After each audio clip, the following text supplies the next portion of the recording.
T, bitch. Here we go. Need a heavy track to hold my mind down. Move it. The lower risk is because I'm twisted. 1, 2, 1, 2, 3, go. Welcome to Suplex City Limits, Episode 5 for Sunday, May 3rd, 2015. I am Jim, along with the axe to my smash. Rado Commando. Back again, talking wrestling. Check us out on Facebook, facebook.com/Suplex City Limits. On Twitter, @SuplexCityLimit. Available on Podbean, TuneIn, and Stitcher. That is correct. And we keep lying to you guys every month. I keep saying that we're going to get up on iTunes. I'm sorry. I just haven't had the time. I'm just going to do it. Okay. I'm sorry. I feel like you do a lot already with as far as internet footwork. I feel like you do a lot. I just don't have time. So we're back again. Busy week in wrestling. It was very busy week. We got a lot to talk about this week. Yeah. Got Extreme Rules first off last Sunday. That's right. Extreme Rules. It was about a 5 out of 10. Oh, I was going to give my score at the end, but I forget our scores ahead of time. I give it 4 dirty John Cena steroid needles out of 10. I'll give it 5 Seth Rollins dick pins.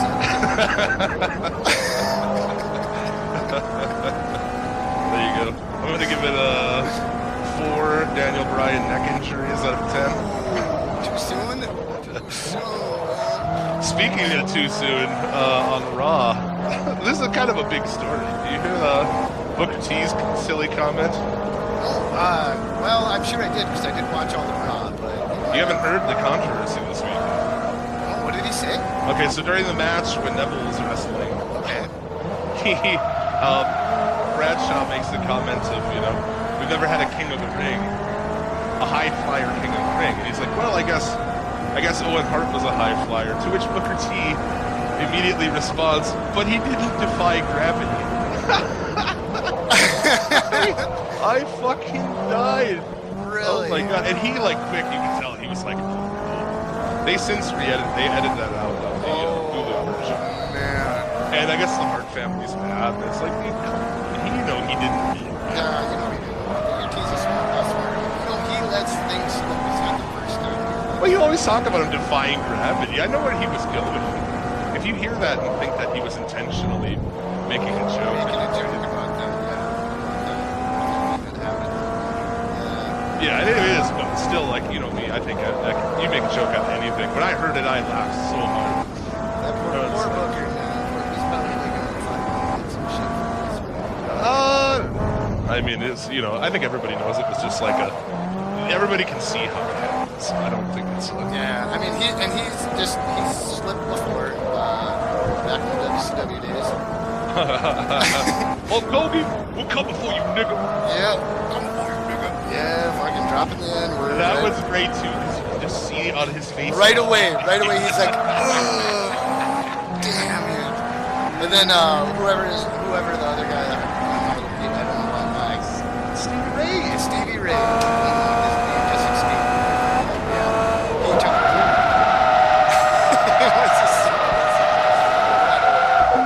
I'd also like to point out that I'm drinking Surge for the first time in a decade. I actually have a Pabst in my hand for the first time in a long time, man. A PBR. Pabst? Yeah, Pabst. I finally took the dive and ordered some Surge off Amazon. There's a reason this stuff was probably discontinued. Yeah, because it probably... It's really scary to look at, man. It's really weird drinking a neon greenish sort of drink. It's very disturbing. I remember when that shit came out, man. We had a few friends that were just fucking nuts about that shit. Well, I remember back in the day, because they were pushing it, you could get 2 20-ounce bottles for 50 cents a piece. Sound like fucking old men when you say that. Back in my day. Back in the 1997. I remember, that's the thing is, I'm so old now that I remember paying $1 a gallon for gas. 89 cents when I first started driving. 89 cents a gallon. And that was good times back then. You could also get 2 packs of Old Golds, which is what I smoked at the time. Right. For $3. They were $1.30 a pack. That's right. Son of a bitch. You could go buy a pack of smokes for $2. Yeah. It's not that much of a raise, actually. My cigarettes are like 4.30, and actually I went to the gas station today and bought 5 packs. The broad charged me for 4. In your face! Can't see me. I did that one time. I went into a store and they gave me back more money than I gave her to start with. And I laughed about it on Facebook, and people are like, "Oh, that's wrong." Fuck that. That's wrong. She's not doing her job. That's her fault, man. Right. But it was great. I got a bunch of shit, and then I walked out with more money than I gave her. You silly Why is the till $50 short tonight? Yeah, good luck. Have fun with that. Have fun finding a new job. Right. Extreme rules. What you gonna do, brother? Coming into it, I had such low expectations, and I'm happy to say that it lived up to my low expectations. It was a bunch of matches we've seen before. Oh man, I had no interest. I was like, well, let's watch this thing. And then right away we'll get to that. I'll wait for that when we get to that match. So Daniel Bryan is injured. I've heard for up to 6 weeks he'll be out. I don't know how long he'll be out, but it's too bad, man. It is really too bad. Is. But Neville and Barrett on the pre-show. I didn't get a chance to see that, but I didn't get a chance to see any of the pre-card stuff. I was actually out running around trying to get some shit done before. For pay-per-views, I usually go down to a friend's house and we'll sit. He'll make a bunch of food and stuff, and we'll chill and drink some beers and watch the pay-per-view and make jokes, which we did, and we'll get to that a little bit later. Make offensive jokes. Not so much offensive jokes, but really funny ones, and I'm pretty sure most of our listeners are going to really appreciate some of these because fuck, we were giggling like little bitches during the fucking Roman Reigns Big Show match. That shit was funny. At least you had something to do. Also, yeah, I've mentioned it before. We have a private Facebook group, WrestleMania. Go ahead and ask to join the group, and we will see if you make it through the through the entrance process. Yep. No, but we do live chat all of the pay-per-views on there with a bunch of other awesome people. See, the reason I didn't participate in the live chat this time is because we were about 10 minutes behind you guys because we had to pause it for some reason. Oh, that happens. Yeah, so we didn't, and I didn't want to have any spoilers because there was one that I was like, shit, and I knew what was going to happen in the match before it was even over. So I believe it was Cody. I don't know if he's listening to the podcast, but I believe it was Cody made the remark. Big Show looks like a Paul Blart ate a Paul Blart. Yeah, I remember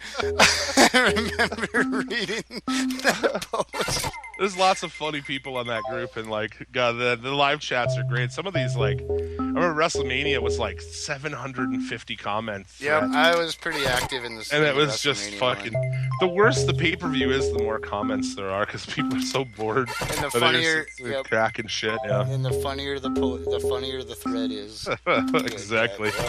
So yeah, you had Neville and Barrett on the pre-show. I was surprised they put Neville over. That's awesome. That is awesome. It's about time. Good match. I don't know. Yeah, is it Barrett? Barrett's so-so with me. He's ho-hum. He makes he makes a good heel. I think you got to keep him around. Of course, the British fans love him. Yeah. I like him too. I mean, I wish they didn't get rid of the "I've got some bad news." Yeah, that was his. Yeah. I enjoyed that. I wasn't sick of that yet, which is surprising because I'm usually get pretty sick of bullshit like that. Of a reoccurring gimmick, pretty fucking quick, right? Yeah, I know. I get you. I get you on that one. But I always enjoyed that. I didn't get why they used to have him up on a big podium and shit. That was really weird. Do you remember that? Yeah. They have up on a cherry picker or something. What the fuck is going on? That was right when I started getting back into it again last year, and I was just very confused by the whole fucking thing. You have the Chicago Street Fight to open the show, which was an exact copy of the Rowdy Piper Gold Dust from. Oh fuck! What was that from? The Backlot Brawl. That wasn't near as good as the Backlot Brawl. Well, they took off in a car for a while, and I think was it Sharon or was it who said that they were really disappointed? It was Sharon or was it how come the name escapes me? Stacy, the other pretty vocal person on on the group there. Is it Stacy? It was one of them that said that they were really disappointed with the match because, you know, they took off in a fucking Escalade, then you got 2 more matches, and then they like show up. It was really. I thought you could have done some funny shit. Like, wouldn't you send it like if you've like, oh, we'll have the. You could have shot it all ahead of time. Right. They drive out live, then you could have went to tape randomly of them like brawling in front of Chicago landmarks. Yep. Like, was that not?